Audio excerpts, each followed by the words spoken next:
भगवान शंकर के महाकाल अवतार को हिंदू धर्म में विशेष स्थान प्राप्त है। महाकाल का अर्थ है समय का स्वामी, जो समय से परे हैं, अनादि और अनंत हैं। यह अवतार भगवान शिव की शक्ति और उनके रौद्र रूप का प्रतीक है, जो धर्म की स्थापना और अधर्म का नाश करने के लिए प्रकट हुए। महाकाल अवतार का उल्लेख शिव पुराण, स्कंद पुराण और अन्य धार्मिक ग्रंथों में मिलता है। प्राचीन काल में उज्जैन, अवंतिकापुरी नगरी में वेदप्रिय नामक राजा राज करते थे। वे धार्मिक प्रवृत्ति के थे और उनकी प्रजा सुखी थी। राजा और उनकी प्रजा भगवान शिव के परम भक्त थे।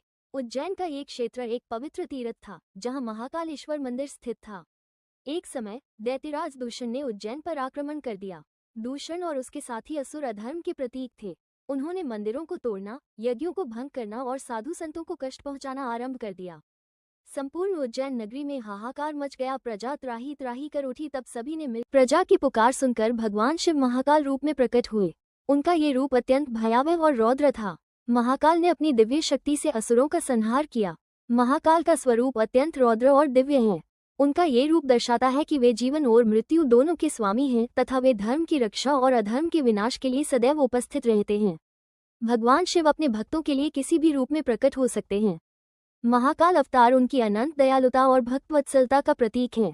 महाकाल अवतार के बाद भगवान शिव ने अपनी उपस्थिति उज्जैन में महाकालेश्वर ज्योतिर्लिंग के रूप में बनाए रखी। ये ज्योतिर्लिंग हिंदू धर्म में अत्यंत पूजनीय है और माना जाता है कि इसकी उपासना से मोक्ष की प्राप्ति होती है। महाकाल के रौद्र रूप के एक अंश से कालभैरव की उत्पत्ति हुई। कालभैरव भी भगवान शिव का ही रूप हैं, जो अधर्म का नाश करने के लिए प्रकट हुए। महाकाल अवतार के बाद उज्जैन में शांति और समृद्धि लौट आई। ये स्थान काल के प्रभाव से मुक्त हो गया और महाकाल की कृपा से यह क्षेत्र साधना और भक्ति का प्रमुख केंद्र बन गया। महाकाल की पूजा रात्रिकाल में विशेष रूप से की जाती है। उनकी आराधना मृत्यु के भय को समाप्त करती है और मोक्ष प्रदान करती है। बोलो महाकाल सरकार की जय।